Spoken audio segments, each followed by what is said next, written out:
It takes a particular British irony, I think, to describe Sarah Ferguson's departure from Loose Women as a national catastrophe. You cannot deny that the former Duchess of York excelled in the curious role of the amiable chatterbox who knows how to fill dead air with comic confessions and theatrical warmth.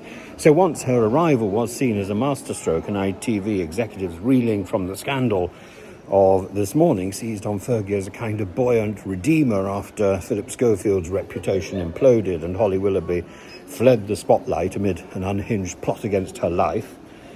She marched in with a grin, a sharp line, and a hearty laugh. Fergie, guest presenter, guest editor, the former Duchess in the gallery with a clipboard offering tea and cheer as if to reassure the public that daytime television could still be mildly chaotic and vaguely human. This morning in Loose Women adored her, of course. Who wouldn't? Viewers found her relatable, a rare achievement for a woman who once had courtiers and a title that required tilting one's head 45 degrees to address. She brought joyful mischief to a sofa increasingly saturated with sanctimony. However, the problem is no matter how charming somebody may be, you have to look at the background. And the world she sought to charm has never quite forgotten the stain of Epstein. It hovered quietly malignant, a reminder that her intimacy with privilege often eclipsed her common touch. The re-emergence of that apologetic email calling a convicted predator a steadfast and supreme friend was a shattering moment. It contradicted her television contrition.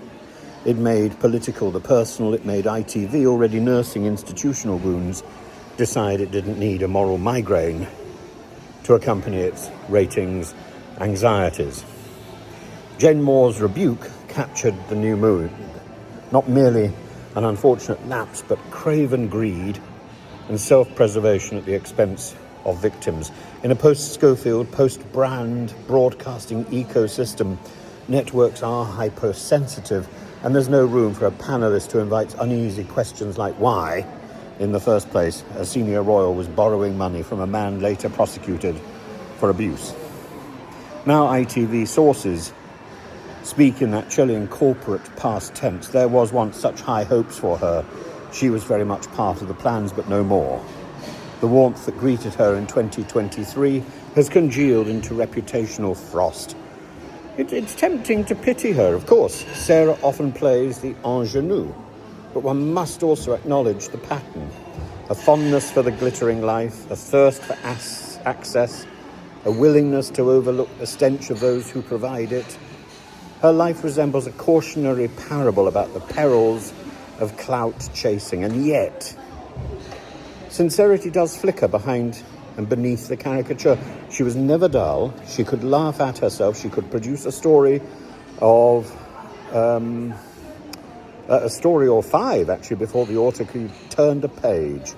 In an era of carefully scripted mediocrity, she was, strangely enough, alive, and that is why she made such good television, even when she was making such questionable decisions. So what remains?